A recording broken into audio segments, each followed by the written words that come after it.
Hello everyone, welcome back to another vlog. ಇವತ್ತಿನ ಈ vlog title ನೋಡಿ ನಿಮಗೆ ಗೊತ್ತಾಗಿರ್ಬೋದು. ಸೀಮಂತದ ಪ್ರಿಪ್ರೇಷನ್ ನಡೀತಾ ಇದೆ. ಯಾರು ಸೀಮಂತ, ಹೇಗೆಲ್ಲ ಪ್ರಿಪ್ರೇಷನ್ ನಡೀತಾ ಇದೆ ಎಲ್ಲ ನಿಮಗೆ ವಿಡಿಯೋದಲ್ಲಿ ಮುಂದೆ ಹೋಗ್ತಾ ಗೊತ್ತಾಗುತ್ತೆ. ಮೊದಲಿಗೆ ನಾನು ಬ್ರೇಕ್ಫಾಸ್ಟ್ ಪ್ರಿಪ್ರೇಷನಿಂದ ಸ್ಟಾರ್ಟ್ ಮಾಡ್ತಿದ್ದೀನಿ ಡೇನ. ಇವತ್ತು ಬ್ರೇಕ್ಫಾಸ್ಟ್ಗೆ ನಾನು ಮಂಡಕ್ಕಿ ಉಸ್ಲಿ ಮಾಡ್ತಿದ್ದೀನಿ. ಮಂಡಾಳ ಒಗ್ಗರಣೆ, ತೋಯ್ಸ್ ಮಂಡಕ್ಕಿ ಅಂತ ಕೂಡ ಹೇಳ್ತಾರೆ ಇದಕ್ಕೆ. ನಾನು ಮೊದಲಿಗೆ ಸಾಸಿವೆ ಹಾಕಿದ್ದೀನಿ, ಹಾಗೆ ಸ್ವಲ್ಪ ಜೀರಿಗೆ ಹಾಕಿದ್ದೀನಿ, ಹಸಿಮೆಣಸಿನ್ಕಾಯಿ, ಕರಿಬೇವಿನ ಸೊಪ್ಪು, ಹಿಂಗು ಇದನ್ನೆಲ್ಲ ಹಾಕಿ ಚೆನ್ನಾಗಿ ಫ್ರೈ ಮಾಡ್ಕೊತಿದ್ದೀನಿ.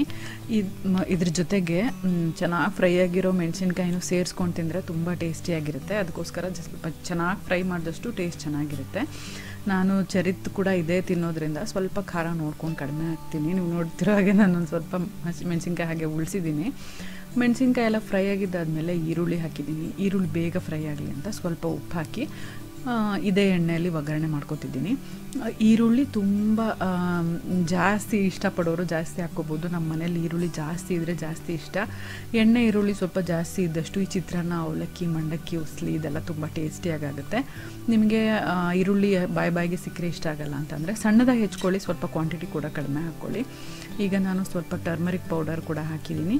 ಎಲ್ಲನೂ ಚೆನ್ನಾಗಿ ಫ್ರೈ ಮಾಡ್ಕೊಂಡಿದ್ದಾದಮೇಲೆ ನಾನು ನೆಕ್ಸ್ಟ್ ಕಂಟಿನ್ಯೂ ಮಾಡ್ತೀನಿ. ಅದಕ್ಕೂ ಮುಂಚೆ ನಾನು ಸೈಡಲ್ಲಿ ಸ್ವೀಟ್ ಮಂಡಕ್ಕಿಗೆ ಪ್ರಿಪ್ರೇಷನ್ ಮಾಡ್ತಿದ್ದೀನಿ. ಇದಕ್ಕೆ ಸ್ವಲ್ಪ ಬೆಲ್ಲದ ಪುಡಿ ಹಾಕ್ಕೊಂಡಿದ್ದೀನಿ. ಅದರಲ್ಲಿ ನಾನೊಂದೆರಡು ಬಾಳೆಹಣ್ಣನ್ನು ಈ ರೀತಿ ಸಣ್ಣದಾಗಿ ಕಟ್ ಮಾಡಿ ಹಾಕ್ತಿದ್ದೀನಿ. ಅದರಲ್ಲಿ ನಾನು ಮಂಡಕ್ಕಿನ ತೊಳೆದು ಹಿಂಡಿರೋವಂಥ ಮಂಡಕ್ಕಿನ ಹಾಕ್ತಿದ್ದೀನಿ. ಸ್ವಲ್ಪ ಕಾಯಿ ತುರಿ, ಬೇಕಂದರೆ ನೀವು ಏಲಕ್ಕಿ ಪುಡಿ ಕೂಡ ಹಾಕ್ಕೋಬೋದು. ಸ್ವಲ್ಪ ಹಾಲು, ಬೇಕಂದರೆ ನೀವು ಮೊಸರು ಹಾಕ್ಕೋಬೋದು. ನನಗೆ ಹುಳಿ ಟೇಸ್ಟ್ ಇಷ್ಟ ಆಗಲ್ಲ, ಇದು ಸ್ವಲ್ಪ ಸ್ವೀಟಾಗಿದ್ದರೆ ಚೆನ್ನಾಗೆ. ಅದಕ್ಕೋಸ್ಕರ ನಾನು ಇಷ್ಟೇ ಇಂಗ್ರೀಡಿಯೆಂಟ್ಸ್ನ ಹಾಕಿ ಮಿಕ್ಸ್ ಮಾಡ್ತಿದ್ದೀನಿ. ತುಂಬ ಟೇಸ್ಟಿಯಾಗಿರುತ್ತೆ ಇದು. ನಮ್ಮ ಅಜ್ಜಿ ಮಾಡೋರು ಖಾರದ ಮಂಡಕ್ಕಿ ಉಸ್ಲಿ ಮಾಡಿದಾಗೆಲ್ಲ ಪಕ್ಕದಲ್ಲಿ ಸ್ವಲ್ಪ ಸ್ವೀಟ್ ಮಂಡಕ್ಕಿ ಕೂಡ ಮಾಡೋರು. ಸೊ ಇದು ಮಂಡಕ್ಕಿ ಉಸ್ಲಿ ಮಾಡಿದಾಗೆಲ್ಲ ಇದು ಅಜ್ಜಿ ನೆನಪಿಗೆ ನಾನು ಮಾಡ್ಕೊಂಡು ತಿಂತಿರ್ತೀನಿ. ಸ್ವಲ್ಪ ಕಾರ್ತಿಕಿಗೇನು ಅಷ್ಟು ಇಷ್ಟ ಆಗಲ್ಲ ಇದು ಸ್ವೀಟ್ ಮಂಡಕ್ಕಿ, ಅವ್ರಿಗೆ ಖಾರ ಮಂಡಕ್ಕಿ, ಮಿರ್ಚಿ ಈ ಥರ ಕಾಂಬಿನೇಷನ್ ಇಷ್ಟ. ನಾನು ಚರಿತು ಇಷ್ಟಪಟ್ಟು ತಿಂತೀವಿ. ಇದು ಅಮ್ಮ ಅಪ್ಪ ಎಲ್ಲ ಬಂದಾಗ ಮಾಡ್ತೀನಿ. ಅವರು ಎಲ್ಲ ಚೂರು ಇದೇನು ಜಾಸ್ತಿ ಕ್ವಾಂಟಿಟಿ ಏನು ಬೇಡ, ಸ್ವಲ್ಪ ಸೈಡಲ್ಲಿ ನೆಂಚ್ಕೊಳ್ಳೋಕ್ಕೆ ಅಂತ ಮಾಡಿದ್ರೆ ಸಾಕು. ಟ್ರೈ ಮಾಡಿ ನೋಡಿ ನೆಕ್ಸ್ಟ್ ಟೈಮ್ ಮಂಡಕ್ಕಿ ಉಸ್ಲಿ ಮಾಡಿದಾಗ ಈ ಸ್ವೀಟ್ ಮಂಡಕ್ಕಿ ಕೂಡ ಸೈಡಲ್ಲಿ ಮಾಡಿ ತಿಂದು ನೋಡಿ. ಪ್ರಸಾದಕ್ಕೆಲ್ಲ ಕೂಡ ಮಾಡೋಕ್ಕೆ ಚೆನ್ನಾಗಿರುತ್ತೆ ಇದು. ಪೂಜೆ ಇದ್ದಿದ್ದಿನ, ಸ್ಪೆಷಲ್ ಪೂಜೆ ಇದ್ದಿದ್ದಿನ ಎಲ್ಲ. ಇಲ್ಲಿ ಕೂಡ ನಾನು ಒಗ್ಗರಣೆ ಎಲ್ಲ ಚೆನ್ನಾಗಿ ಎಣ್ಣೆ ಬಿಟ್ಕೊಂಡಿದ್ಮೇಲೆ ಮಂಡಕ್ಕಿನ ವಾಶ್ ಮಾಡಿ ಹಾಕ್ತಿದ್ದೀನಿ. ಮಂಡಕ್ಕಿ ಎಷ್ಟು ಚೆನ್ನಾಗಿ ಸಾಫ್ಟಾಗಿರ್ತೋ ಅಷ್ಟು ಚೆನ್ನಾಗಾಗುತ್ತೆ ಮಂಡಕ್ಕಿ ಉಸ್ಲಿ. ಬೇಕಂದರೆ ನೀವು ಟೊಮ್ಯಾಟೊ ಆ್ಯಡ್ ಮಾಡ್ಕೋಬೋದು, ಬಟ್ ನಾನು ಟೊಮ್ಯಾಟೊ ಆ್ಯಡ್ ಮಾಡಲ್ಲ. ನಿಂಬೆ ಹಣ್ಣನ್ನು ಹಿಂಡಿ ಅದ್ರ ಜೊತೆಗೆ ಸ್ವಲ್ಪ ಕೊತ್ತಂಬರಿ ಸೊಪ್ಪನ್ನು ಸೇರಿಸಿ ಮಿಕ್ಸ್ ಮಾಡ್ತಿದ್ದೀನಿ. ಇದರಲ್ಲಿ ನಮ್ಮ ಅಜ್ಜಿ ಮಾಡೋಗೆ, ನಮ್ಮಮ್ಮ ಮಾಡುವಾಗೆಲ್ಲ ಶೇಂಗಾ ಬೀಜ ಹಾಕಲ್ಲ, ಬಟ್ ಕಾರ್ತಿಕಿಗೆ ಶೇಂಗಾ ಬೀಜ ಇದ್ದರೆ ಇಷ್ಟ ಅಂತೆ. ಸೊ ಅವರಿಗೆ ಸ್ವಲ್ಪ ಕೇಳಿ ಶೇಂಗಾ ಬೀಜ ಬೇಕೋ ಬೇಡೋ ಅಂತ ಕೇಳಿ ಫ್ರೈ ಮಾಡಿ ಹಾಕ್ತಿದ್ದೀನಿ. ಆಪ್ಷನಲ್ ಇದು, ಬೇಕಾದರೆ ನೀವು ಫ್ರೈ ಮಾಡಿ ಇಟ್ಕೊಳ್ಳಿ. ಬೇಕಾದವರು ಶೇಂಗಾ ಬೀಜ ಮೇಲೆ ಹಾಕ್ಕೊಂಡು ತಿನ್ನಲಿ, ಇಲ್ಲ ಅಂದವರು ಬೇಡ ಅಂದರೆ ಬೇಡ ಅಷ್ಟೇ. ಸೊ ಫೈನಲಿ ಇದಕ್ಕೊಂದು ಮಿಕ್ಸ್ ಕೊಟ್ಟರೆ ತೋಯ್ಸ್ ಮಂಡಕ್ಕಿ ರೆಡಿ ಆಗುತ್ತೆ. ಈಗ ನಾನು ತಿಂಡಿ ತಿಂದು ಚರಿತಿಗೆ ತಿಂಡಿ ತಿನ್ನಿಸಿ ಸ್ನಾನ ಮಾಡಿಸಿ, ನಾನು ಸ್ನಾನ ಮಾಡಿ ರೆಡಿಯಾಗಿ ಸ್ಕೂಲಿಗೆ ಕರ್ಕೊಂಡು ಹೋಗೋ ಟೈಮು. ಸ್ಕೂಲಲ್ಲಿ ನಾನು ಫಸ್ಟ್ ಡೇ ಫುಲ್ ಅವನ ಜೊತೆಗೆ ಇದ್ದೆ. ಇವತ್ತು ಸೆಕೆಂಡ್ ಡೇ ನಾನು ಅವನಿಗೆ ಒಳಗೆ ಬಿಟ್ಬಿಟ್ಟು ಫ್ರೆಂಡ್ಸ್ ಜೊತೆ ಆಟಾಡ್ಕೊತ ವೆಯ್ಟಿಂಗ್ ಏರಿಯಾದಲ್ಲಿ ಬಂದಿದ್ದೀನಿ. ಈ ವೆಯ್ಟಿಂಗ್ ಏರಿಯಾದಿಂದ ಕಾಣಿಸ್ತಿದ್ದಾನೆ ಚರಿತು, ಏನೇನು ಮಾಡ್ತಿದ್ದಾನೆ ಅಂತ ನೋಡೋಣ. ನೀವು ಕಾಣಿಸ್ಕೋಬೇಡಿ, ಕಾಣಿಸ್ಕೊಂಡ್ರೆ ಅಳ್ತಾರೆ ಮಕ್ಕಳು ಅಂತ ಹೇಳಿದರು. ಸೊ ಅವನಿಗೆ ನಾನು ಕಾಣಿಸ್ತಿಲ್ಲ, ಬಟ್ ನಾನು ಒಂದು ಜಾಗದಿಂದ ಅವನು ಕಾಣಿಸ್ತಿದ್ದಾನೆ. ಅಲ್ಲಿಂದ ಬಚ್ಚಿಟ್ಕೊಂಡು ನೋಡ್ತಾ ಇದ್ದೀನಿ. ಎಲ್ಲರನ್ನೂ ಅಬ್ಸರ್ವ್ ಮಾಡ್ತಿದ್ದಾನೆ, ಯಾರ್ಯಾರು ಏನೇನು ಮಾಡ್ತಿದ್ದಾರೆ ಅಂತ. ನನ್ನನ್ನೇನು ಹುಡುಕ್ತಾ ಇಲ್ಲ. ಸೊ ಜೋರಾಗಿ ಯಾರಾದರೂ ನಕ್ಕಿದ್ರೆ, ಕಿರ್ಚಿದ್ರೆ ಸ್ವಲ್ಪ ಭಯ ಆಗುತ್ತೆ ಅವನಿಗೆ. ಆವಾಗ ಒಂದು ಸ್ವಲ್ಪ ಅಳೋ ಥರ ಮಾಡ್ತಿದ್ದಾನೆ. ಸ್ಲೋಲಿ ಯೂಸ್ ಆಗ್ತಾ ಇದ್ದಾನೆ. ನೋಡೋಣ ಎಷ್ಟು ಬೇಗ ಅಡ್ಜಸ್ಟ್ ಆಗ್ತಾನೋ ಇಲ್ಲೋ ಅಂತ. ನೆಕ್ಸ್ಟ್ ಡೇ ನಾವೆಲ್ಲರೂ ಶಿವಮೊಗ್ಗಕ್ಕೆ ಹೋಗ್ತಿದ್ದೀವಿ. ಶಿವಮೊಗ್ಗದಲ್ಲಿ ಸ್ವಲ್ಪ ಶಾಪಿಂಗ್ ಪ್ಲ್ಯಾನ್ ಇತ್ತು, ಹಾಗೆ ಒಂದು ವೆಡ್ಡಿಂಗ್ ಕೂಡ ಅಟೆಂಡ್ ಮಾಡೋದಿದೆ. ಯಾರಿಗೋಸ್ಕರ ಶಾಪಿಂಗ್, ಯಾವುದಕ್ಕೋಸ್ಕರ ಶಾಪಿಂಗ್ ಅಂತ ನಿಮಗೆ ಗೊತ್ತಾಗುತ್ತೆ. ಅದಕ್ಕೂ ಮುಂಚೆ ಹೊರಗಡೆ ನೀವು any time, any day, summer ಇರಲಿ, ವಿಂಟರ್ ಇರಲಿ, ಮನೆ ಒಳಗಿರಲಿ, ಸನ್ಲೈಟ್ ಇದೆ ಅಂದಮೇಲೆ ಸನ್ಸ್ಕ್ರೀನ್ನ ಯೂಸ್ ಮಾಡೋದು ತುಂಬ ಇಂಪಾರ್ಟೆಂಟು. ಅದನ್ನು ಸ್ವಲ್ಪನೇ ಒಂದೇ ಒಂದು ಡ್ರಾಪ್ ತೊಗೊಂಡು ಅಪ್ಲೈ ಮಾಡೋದಲ್ಲ. ಈ 2 ಫಿಂಗರ್ಸ್ ಅಷ್ಟು ಫುಲ್ ಸನ್ಸ್ಕ್ರೀನ್ನ ನೀವು ಹಚ್ಬಿಟ್ಟು ಅದನ್ನು ಮುಖದ ಮೇಲೆ ಅಪ್ಲೈ ಮಾಡೋದು ಒಳ್ಳೆ ಹ್ಯಾಬಿಟ್ ಅಂತ ಹೇಳ್ತಾರೆ. ಬಹಳಷ್ಟು ಜನಕ್ಕೆ ಸನ್ಸ್ಕ್ರೀನಿನ ಬೆನಿಫಿಟ್ಸ್ ಕೂಡ ಗೊತ್ತಿರೋದಿಲ್ಲ, ಯಾಕೆ ಯೂಸ್ ಮಾಡಬೇಕು, ಇದೆಲ್ಲ ಬೇಕಾಗಲ್ಲ ಅಂತ. ಬಟ್ ಯು ವಿ ರೇಸಿಂದ ಪ್ರೊಟೆಕ್ಷನ್ ಬೇಕು ಅಂದರೆ ಸ್ಕಿನ್ನಿಗೆ, ಯಾವುದೇ ಇನ್ಫೆಕ್ಷನ್ನು, ಸ್ಕಿನ್ ಡ್ಯಾಮೇಜ್ ಆಗಬಾರ್ದು ಅಂದರೆ ಸನ್ಸ್ಕ್ರೀನ್ ಯೂಸ್ ಮಾಡೋದು ತುಂಬ ಅಂದರೆ ತುಂಬಾ ಒಳ್ಳೆಯದು. ನಾನು ಯೂಸ್ ಮಾಡ್ತಿರೋದು ಮಾಮಾಅರ್ತ್ ಅವರ vitamin C daily glow sunscreen. ಇದರಲ್ಲಿ SPF 50 ಆ್ಯಂಡ್ PA+++ ಇದೆ. ಇದರಲ್ಲಿ ಕ್ಯಾರೆಟ್ ಸೀಡ್ ಮತ್ತು ಟರ್ಮರಿಕ್ ಬೆನಿಫಿಟ್ಸ್ ಕೂಡ ಸಿಗುತ್ತೆ ನಿಮಗೆ. ಅದೆರಡು ಇಂಗ್ರೀಡಿಯೆಂಟ್ಸ್ನ ಇನ್ಫ್ಯೂಸ್ ಮಾಡಿದ್ದಾರೆ ಇದರಲ್ಲಿ. ಟರ್ಮರಿಕ್ಕು ನಿಮಗೆ ಗೊತ್ತಿರೋ ಹಾಗೆ ಡ್ಯಾಮೇಜ್ ಸ್ಕಿನ್ನನ್ನು ಹೀಲ್ ಮಾಡುತ್ತೆ, ಸನ್ ಎಕ್ಸ್ಪೋಜರಿಂದ ಆಗೋ ಡ್ಯಾಮೇಜ್ನ ಇದು ಕಡಿಮೆ ಮಾಡುತ್ತೆ, ಹಾಗೆಯೇ ನಿಮ್ಮ ಸ್ಕಿನ್ನ ನ್ಯಾಚುರಲ್ ಗ್ಲೋನ ರಿವೈವ್ ಮಾಡುತ್ತೆ. ಇದರ ಲೈಟ್ ವೆಯ್ಟ್ ಮತ್ತು ನಾನ್ ಸ್ಟಿಕ್ಕಿ ಟೆಕ್ಸ್ಚರ್ನ ನೀವು ನೋಡ್ತಿರ್ಬೋದು, ಎಷ್ಟು ಬೇಗ ಅಬ್ಸಾರ್ಬ್ ಆಯಿತು, ನನ್ನ ಸ್ಕಿನ್ ಎಷ್ಟು ಮಾಯಿಶ್ಚರೈಸ್ಡ್ ಆಗಿ ಕಾಣಿಸ್ತಾ ಇದೆ, ಎಷ್ಟು ಗ್ಲೋಯಿಂಗಾಗಿ ಕಾಣಿಸ್ತಾ ಇದೆ ಅಂತ. ಇದೇನು ಎಕ್ಸ್ಟ್ರಾ ಗ್ಲೋ ಅಲ್ಲ, ನಮ್ಮ ಸ್ಕಿನ್ ಒಳಗೆ ಇರೋವಂಥ ಗ್ಲೋನೆಸ್ನ ಇದು ಹೊರಗೆ ತರುತ್ತೆ ಅಷ್ಟೇ. ಇದರಲ್ಲೇ ಇನ್ನೂ ವೇರಿಯಂಟ್ಸ್ ಕೂಡ ಇದೆ. ರೈಸ್ ಸನ್ಸ್ಕ್ರೀನ್ ಜೆಲ್ ಅಂತ ಒಂದು ಬರುತ್ತೆ, ಹಾಗೆ ಅಲ್ಟ್ರಾ ಲೈಟ್ ಇಂಡಿಯನ್ ಸನ್ಸ್ಕ್ರೀನ್ ಅಂತ ಕೂಡ ಸಿಗುತ್ತೆ. ನೀವು ಯಾವುದು ನಿಮಗೆ ಸ್ಕಿನ್ನಿಗೆ ಸೂಟ್ ಆಗುತ್ತೆ ನೋಡಿಕೊಂಡು ತರಿಸ್ಕೋಬೋದು. ಹಾಗೆಯೇ ನಿಮಗೆ ಮಾಮಾಅರ್ತ್ ಅವರ ಪ್ಲಾಂಟ್ ಗುಡ್ನೆಸ್ ಇನಿಷಿಯೇಟಿವ್ ಬಗ್ಗೆ ಹೇಳ್ತಾ ಇರ್ತೀನಿ. ಅವರು 1 ಮಿಲಿಯನ್ ಟ್ರೀಸ್ನ ಪ್ಲಾಂಟ್ ಮಾಡಬೇಕು ಅಂದ್ಕೊಂಡಿದ್ದಾರೆ 2025 ಒಳಗೆ. ಅದಕ್ಕೋಸ್ಕರ ಪ್ರತಿ ಆರ್ಡ್ರೂ ಅವರೊಂದು ಟ್ರೀಗೆ ಲಿಂಕ್ ಮಾಡ್ತಾರೆ, ಅದನ್ನು ನಿಮಗೆ ಮೇಲ್ ಕೂಡ ಮಾಡ್ತಾರೆ, ಟ್ರ್ಯಾಕ್ ಮಾಡ್ಬೋದು. ಅವರ ಆಫ್ಲೈನ್ ಪ್ರೆಸೆನ್ಸ್ ಬಗ್ಗೆ ಹೇಳ್ತಾ ಇರ್ತೀನಿ ನಾನು. ಅಮೆಝಾನ್, ನಾಯ್ಕಾ, ಫ್ಲಿಪ್ಕಾರ್ಟ್ ಜೊತೆಯಲ್ಲಿ ನಮ್ಮ ನಿಯರ್ ಬೈ ಸ್ಟೋರ್ಸಲ್ಲಿ ಕೂಡ ಈಗ ಮಾಮಾಅರ್ತ್ ಅವರ ಎಲ್ಲ ಪ್ರಾಡಕ್ಟ್ಸು ಸಿಗುತ್ತೆ. ನಾನು ರೀಸೆಂಟಾಗಿ ಅಪೋಲೋ ಹೋದಾಗೆಲ್ಲ ನೋಡ್ತಾನೆ ಇರ್ತೀನಿ. ನೀವು ರೀಸೆಂಟಾಗಿ ಎಲ್ಲಿ ನೋಡಿದ್ರಿ ಅಂತ ನನಗೆ ಕಮೆಂಟ್ಸಲ್ಲಿ ತಿಳಿಸಿ. ಮಾಮಾಅರ್ತ್ ಅವರ ಎಲ್ಲ ಪ್ರಾಡಕ್ಟ್ಸು 100% ನ್ಯಾಚುರಲ್ ಇಂಗ್ರೀಡಿಯೆಂಟ್ಸಿಂದ ಮಾಡಿರ್ತಾರೆ, ಕೆಮಿಕಲ್ ಫ್ರೀ ಆಗಿರೋದ್ರಿಂದ ನೀವು ಡೈಲಿ ಯೂಸ್ ಮಾಡ್ಬೋದು, ಟಾಕ್ಸಿಕ್ ಫ್ರೀ ಆಗೇ ಇರುತ್ತೆ.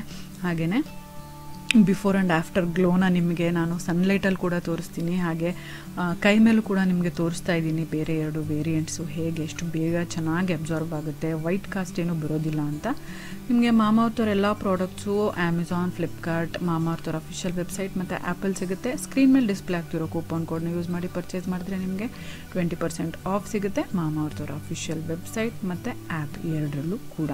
ನಿಮಗೆ ಬೇಕಾಗಿರೋ ಎಲ್ಲ ಲಿಂಕ್ಸ್ನ ಡಿಸ್ಕ್ರಿಪ್ಷನ್ ಬಾಕ್ಸಲ್ಲಿ ಹಾಕಿರ್ತೀನಿ, ಚೆಕ್ಔಟ್ ಮಾಡಿ ನೋಡೋದನ್ನು ಮರಿಬೇಡಿ. ಸೊ ನಾನು ಹೊರಗಡೆ ಹೋಗೋಕ್ಕೆ ರೆಡಿಯಾಗಿದ್ದೀನಿ.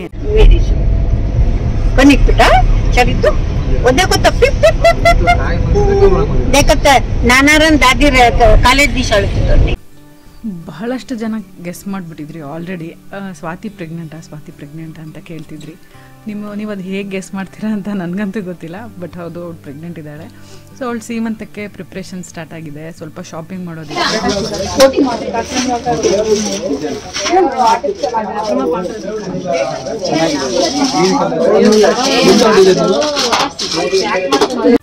ಸೊ ಸ್ಯಾರಿ ಶಾಪಿಂಗು ಎಲ್ಲ ಆಗೋಗಿತ್ತು, ಆಕ್ಸೆಸರೀಸ್ ಒಂದು ಶಾಪಿಂಗ್ ಇತ್ತು. ಸೊ ಆ ಶಾಪಿಂಗ್ ಕೂಡ ಮುಗಿಸ್ಕೊಂಡು ಬಂದಿದ್ದೀವಿ.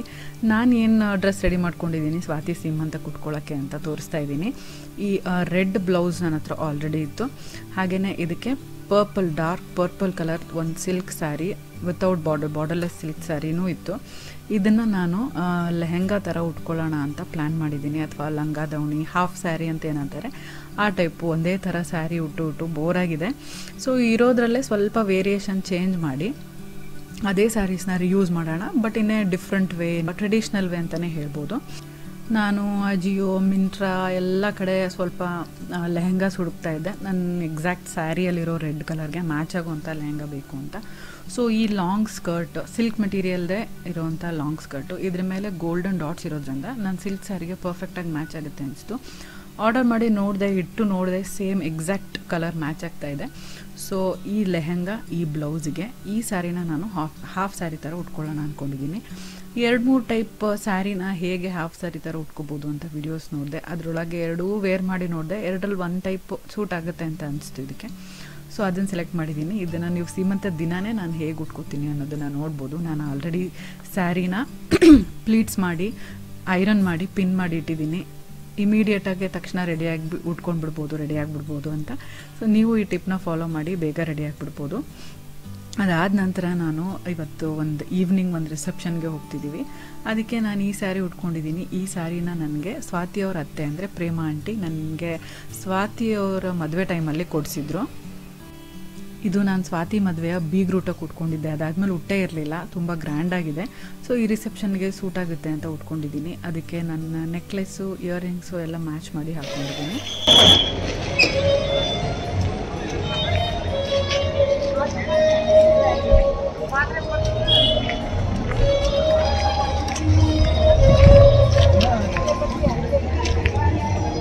ಚೆನ್ನಾಗಿ ಮಾಡಿದ್ದಾರೆ, ಗಂಡು ಹೆಣ್ಣು ವೆಲ್ಕಮ್ ಮಾಡೋ ಥರ ಇಲ್ಲೇ ಫೋಟೋಸಲ್ಲಿ. ಯಾರು ಮದುವೆಗೆ ಬಂದಿರೋದು ಅಂತ ಹೇಳ್ತೀನಿ. ನೀವು ನಮ್ಮ ಅತ್ತೆ ಮನೆಯಲ್ಲಿ ನಡೆದ ಕಿಟ್ಟಿ ಪಾರ್ಟಿ ವಿಡಿಯೋ ನೋಡಿದರೆ ಅದರಲ್ಲಿ ನಮ್ಮ ಅವರ ಅತ್ತೆ ಪ್ರೈಸ್ ವಿನ್ ಆದರು. ಅವ್ರನ್ನ ಇಂಟ್ರೊಡ್ಯೂಸ್ ಕೂಡ ಮಾಡಿದ್ದೆ ಲಲಿತಾ ಆಂಟಿ ಅಂತ. ಅವ್ರ ಮಗನ ಮದುವೆ ಇದು. ಅಮ್ಮ ಅಪ್ಪ ಅಣ್ಣ ಅತ್ತಿಗೆ ಎಲ್ಲರೂ ಆಲ್ರೆಡಿ ಬಂದಿದ್ದಾರೆ. ಅವರು ಮನೆಯಿಂದ ಹೊರಡೋ ಶಾಸ್ತ್ರ ಅದಕ್ಕೆಲ್ಲ ಬಂದಿದ್ದರು. ನಾವು ಡೈರೆಕ್ಟಾಗಿ ರಿಸೆಪ್ಷನಿಗೆ ಬಂದಿದ್ದೀವಿ, ಯಾಕಂದರೆ ಸ್ವಲ್ಪ ಶಾಪಿಂಗು ಕೂಡ ಮುಗಿಸ್ಬೇಕಿತ್ತು. ನಮಗೆ ಮತ್ತೆ ರಜಾ ಸಿಗೋದಿಲ್ಲ, ಅದಕ್ಕೋಸ್ಕರ. ಸೊ ಇಲ್ಲಿ ಬಂದು ತುಂಬ ಜನ ರಿಲೇಟಿವ್ಸ್ನ ಭೇಟಿ ಮಾಡಿದ್ವಿ. ತುಂಬ ಚೆನ್ನಾಗಿತ್ತು. ಹಾಗೆ ಊಟ ಅಂತೂ ನಿಮಗೆ ತೋರಿಸ್ತೀನಿ, ತುಂಬ ಲಕ್ಸುರಿಯಸ್ ಆಗಿ ಅಡುಗೆ ಮಾಡಿಸಿದ್ರು. 5-6 ಥರ ಸ್ವೀಟ್ಸು ಹಾಗೆ ಡಿಶಸ್ಸು ಎಲ್ಲನೂ ತುಂಬ ಚೆನ್ನಾಗಿತ್ತು. ದಿಯಾರನ್ ಕೂಡ ಮೀಟ್ ಮಾಡಿದ್ದಾಯಿತು. ಚರಿತಿಗೆ ಸ್ವಲ್ಪ ಹುಷಾರಿರಲಿಲ್ಲ, ಅದಕ್ಕೆ ಕಾರ್ತಿಕ್ ಚರಿತಿಗೆ ನೋಡ್ಕೊಂಡು ಮನೆಯಲ್ಲೇ ಇದ್ದಾರೆ. ನಾನು ಅತ್ತೆ ಮಾವ ಬಂದಿದ್ದೀವಿ. ಗಂಡು ಹೆಣ್ಣು ತುಂಬ ಚೆನ್ನಾಗಿ ಕಾಣಿಸ್ತಾಯಿದ್ರು. ಹಾಗೆ ಹುಡುಗನ ತಂಗಿನೂ ಕೂಡ ನೀವು ನೋಡ್ಬೋದು. ದಿಯಾರ ನಾನು ಇಲ್ಲಿ ಸ್ಟೇಜ್ ಹತ್ರ ಕ್ಯೂವಲ್ಲಿ ನಿಂತಿದ್ದೀವಿ, ಕಾಯ್ತಾ ಇದ್ದೀವಿ ನಮ್ಮ ಟರ್ನ್ಗೋಸ್ಕರ. ಅತ್ತಿಗೆ ತಂಗಿ ಅವ್ರ ಅಮ್ಮ ಎಲ್ಲರೂ ತುಂಬ ಪ್ರೀತಿಯಾಗಿ ಕಾಣಿಸ್ತಿದ್ರು. ನಮ್ಮೆಲ್ಲರದ್ದು ಡ್ರೆಸ್ಸಸ್ಸು ಮೇಕಪ್ಪು ಎಲ್ಲ ನೋಡ್ಬೋದು ನೀವು.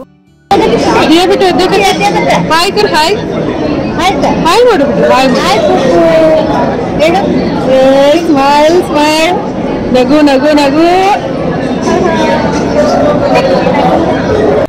ತುಂಬ ಅಂದರೆ ತುಂಬ ಕ್ರೌಡೆಡ್ ಇತ್ತು. ಫುಲ್ ಹಾಲ್ ಫುಲ್ ಆಗಿತ್ತು.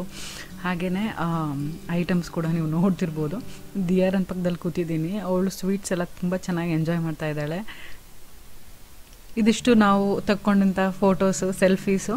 ಸೊ ಎಲ್ಲರೂ ಪ್ರಿಟಿಯಾಗಿ ಕಾಣಿಸ್ತಾ ಇದ್ರು. ನೀವು ಕೂಡ ನೋಡಿ ಎಂಜಾಯ್ ಮಾಡ್ಬೋದು. ಅತ್ತಿಗೆ ಡ್ರೆಸ್ ಅಂತೂ ಸಖತ್ತಾಗಿತ್ತು. ನಿಮಗೆ ಬೇಕು ಅಂದರೆ ಅದರದ್ದು ಲಿಂಕ್ ಏನಾದರೂ ಇದ್ದರೆ ಇಸ್ಕೊಂಡು ನಿಮಗೆ ಡಿಸ್ಕ್ರಿಪ್ಷನ್ ಬಾಕ್ಸಲ್ಲಿ ಹಾಕಿರ್ತೀನಿ.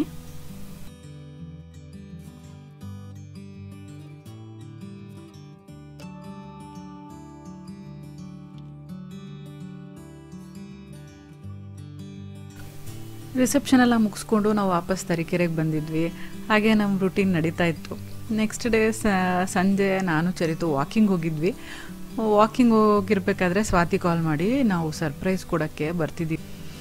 ಸೊ ನಾವು ತಕ್ಷಣ ಮನೆಗೆ ಬಂದು ಬೆಡ್ ಸ್ಪ್ರೆಡ್ ಎಲ್ಲ ಚೇಂಜ್ ಮಾಡಿ ಅವ್ರ ರೂಮ್ ಎಲ್ಲ ರೆಡಿ ಮಾಡ್ತಾಯಿದ್ದೀವಿ. ಯಾಕೆಂದರೆ ಪ್ರೆಗ್ನೆಂಟು ಫುಲ್ ಡಸ್ಟ್ ಫ್ರೀ ಇರಬೇಕು. ಸೊ ಇನ್ನೊಂದು ಸಲ ಎಲ್ಲ ನೀಟಾಗಿ ಡಸ್ಟ್ ಮಾಡಿ ಬೆಡ್ ಸ್ಪ್ರೆಡ್ ಚೇಂಜ್ ಮಾಡಿ ಬಾತ್ರೂಮ್ ಎಲ್ಲ ಇನ್ನೊಂದು ರೌಂಡ್ ಕ್ಲೀನ್ ಮಾಡಿ ಎಲ್ಲ ರೂಮ್ ರೆಡಿ ಮಾಡ್ತಿದ್ದೀವಿ. ಹಾಗೆಯೇ ನಂದು ಏನು ನೈಟ್ ಟೈಮ್ ಕ್ಲೀನಿಂಗ್ ರೂಟೀನ್ ಏನಿದೆ ಅವ್ರು ಬಂದಮೇಲೆ ಮಾಡ್ಕೊಂಡು ಕೂತ್ಕೊಂಡ್ರೆ ನನಗೆ ಅವ್ರ ಜೊತೆ ಟೈಮ್ ಸ್ಪೆಂಡ್ ಮಾಡೋಕ್ಕಾಗಲ್ಲ. ಅದಕ್ಕೋಸ್ಕರ ಅವ್ರು ಬರೋದ್ರೊಳಗೆ ನಂದೆಲ್ಲ ಕೆಲಸ ಮುಗಿಸ್ಬಿಟ್ರೆ ಅವ್ರ ಜೊತೆ ಆರಾಮಾಗಿ ಕೂತ್ಕೊಂಡು ಮಾತಾಡ್ಬೋದು, ಟೈಮ್ ಸ್ಪೆಂಡ್ ಮಾಡ್ಬೋದು ಅಂತ ನಾನು ಚರಿತಗಿಲ್ಲಿ ಆಟ ಆಡಿಸ್ಕೊತಾ ಎಲ್ಲ ಚೇಂಜ್ ಮಾಡ್ತಾಯಿದ್ದೀನಿ. ಆಮೇಲೆ ಕಿಚನಲ್ಲಿ ಒಂದಷ್ಟು ವೈಂಡ್ ಅಪ್ ಮಾಡೋದಿತ್ತು.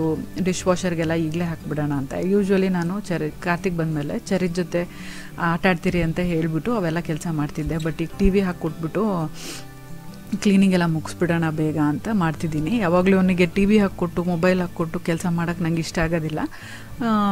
ಏನೋ ಒಂಥರ ಅವನ ಜೊತೆಗೆ ಟೈಮ್ ಸ್ಪೆಂಡ್ ಮಾಡಿದ್ರೇ ಅವನಿಗೆ ಖುಷಿ. ಟಿ ವಿ ಎಲ್ಲ ಜಾಸ್ತಿ ಹಾಕ್ಕೊಡ್ಬಾರ್ದು ಅಂತ. ಒಂದೊಂದು ಸಲ ಏನು ಮಾಡೋಕ್ಕಾಗಲ್ಲ, ಅವನಿಗೆ ಅಟ್ಲೀಸ್ಟ್ 1 hour ಪರ್ ಡೇ ಅಂತೂ ಸ್ಕ್ರೀನ್ ಟೈಮ್ ಕೊಡ್ತೀವಿ. ಪಾಪ ಅವನಿಗೂ ಇಷ್ಟ ಅದೆಲ್ಲ, ಅದಕ್ಕೋಸ್ಕರ ತುಂಬ ಎಕ್ಸೆಸಿವ್ ಆಗಿ ಕೊಡೋದಿಲ್ಲ ಅಷ್ಟೇ. ಡಿಶ್ ವಾಷರಲ್ಲಿ ನಾನ್ ಸ್ಟಿಕ್ ಇಡೋ ಆಗಿಲ್ಲ, ಹಾಗೆಯೇ ಅಲ್ಯೂಮಿನಿಯಮ್ದೇನೂ ಇಡೋ ಆಗಿಲ್ಲ, ಐರನ್ನಿಂದು ವುಡ್ಡಿಂದು ಕೂಡ ಇಡೋ ಹಾಗಿಲ್ಲ. ಅದನ್ನೆಲ್ಲ ಹ್ಯಾಂಡ್ ವಾಶ್ ಮಾಡಿ ಇಡ್ತೀನಿ. ಸೊ ಸ್ವಾತಿ ಸಂದೀಪ್ ಕೂಡ ಬಂದಿದ್ದಾರೆ. ಚರಿತ್ ರಿಯಾಕ್ಷನ್ ನೋಡೋಣ.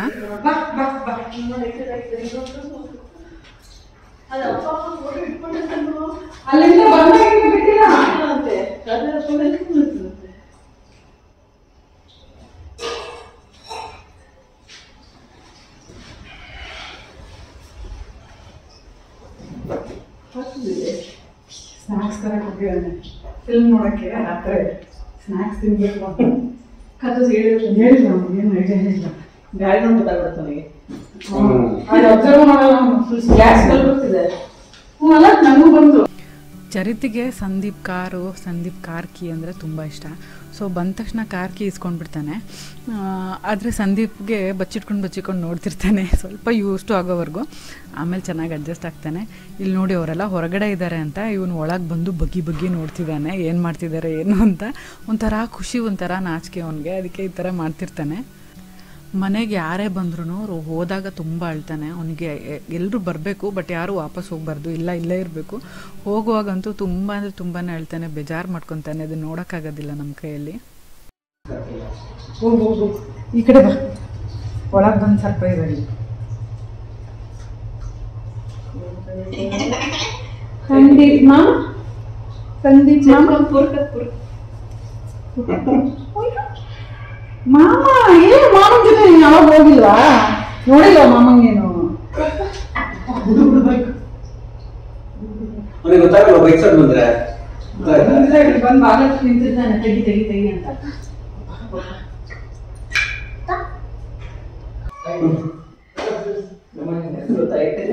ಅಲ್ಲಿಂದಾನೆ ನೋಡ್ಬಿಟ್ಟ. ಯಾರು ಗೊತ್ತಾಗಿಲ್ಲ,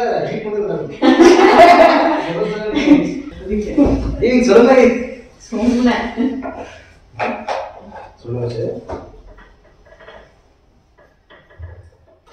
ರಾತ್ರಿ ನನಗೆ ಸ್ಟಾಕ್ ತಿನ್ನಕ್ಕೆ ಏನಿಲ್ಲ ಅಂತ ನಾನು ಫಸ್ಟು ಮೇಲ್ಗಡೆ ಅನ್ಕೊಂಡೆ, ನೋಡಿಲ್ಲ ನೋಡ್ತಾನೆ. ಆಮೇಲೆ ಬೈಕ್ ಮುಗಿಸ್ಬೇಕಾದ್ರೆ ಯಾರು ಕಾಣಿಸಿಲ್ಲ ಅಂದ್ರೆ ಇನ್ ತಾರ್ ಕಡೆ ಗಮನ ಕೊಡ್ತಿರ್ಲಿಲ್ಲ. ಎಷ್ಟೊಂದು ಗಾಡಿ ಅವ್ರು ತಾರ್ ಬ್ರೌನ್ ಇದೆ, ಅವ್ರು ಬ್ಲ್ಯಾಕ್ ಇದೆಲ್ಲ ನೋಡಿದೆ. ನಂಬರ್ ಕಾರ್ತಿಕ್ ಫುಲ್ ಟಯರ್ಡಾಗಿ ಬಂದಿದ್ರು. ನಾನು ಏನು ಮಾತಾಡೋಕ್ಕೆ ಹೋಗಿರಲಿಲ್ಲ, ಯಾಕಂದರೆ ಸ್ವಾತಿ ಸಂದೀಪ್ ಮುಖ ನೋಡಿದ ತಕ್ಷಣ ಅವ್ರ ಟಯರ್ಡ್ನೆಸ್ ಎಲ್ಲ ಹೋಗಿ ಆರಾಮಾಗಿಬಿಡ್ತಾರೆ ಅಂತ ಗೊತ್ತಿತ್ತು. ಸೊ ಅದೇ ರೀತಿ ಅವ್ರು ನೋಡಿ ತುಂಬ ಖುಷಿಪಟ್ಟರು. ಸೊ ನಮ್ಮ ವೀಕೆಂಡ್ ಹಾಗೇ ತುಂಬ ಚೆನ್ನಾಗಿ ಎಂಜಾಯ್ ಮಾಡಿದ್ವಿ. ಇವತ್ತಿನ ಈ ವ್ಲಾಗ್ ಹೇಗೆ ಅನಿಸ್ತು, ಇಷ್ಟ ಆಗಿದ್ರೆ ಲೈಕ್ ಮಾಡಿ, ಫ್ರೆಂಡ್ಸ್ ಆ್ಯಂಡ್ ಫ್ಯಾಮಿಲಿ ಜೊತೆ ಕೂಡ ಶೇರ್ ಮಾಡಿ. ನೀವಿನ್ನೂ ನಮ್ಮ ಚಾನಲ್ನ ಸಬ್ಸ್ಕ್ರೈಬ್ ಮಾಡದೆ ನೋಡ್ತಾ ಇದ್ದರೆ ಸಬ್ಸ್ಕ್ರೈಬ್ ಮಾಡಿ, ಪಕ್ಕದಲ್ಲಿರೋ ಬೆಲ್ಲೈಕನ್ನ ಕ್ಲಿಕ್ ಮಾಡೋದ್ರಿಂದ ನನ್ನ ಎಲ್ಲ ವಿಡಿಯೋ ನೋಟಿಫಿಕೇಷನ್ ನಿಮ್ಮ ಮೊಬೈಲ್ಗೆ ತಕ್ಷಣ ಸಿಗುತ್ತೆ ಅಂತ ಹೇಳ್ತಾ ಈ ವ್ಲಾಗ್ನ ನಾನು ಇಲ್ಲಿಗೆ ಮುಗಿಸ್ತಾ ಇದ್ದೀನಿ. See you all in my next vlog. Till then take care, bye.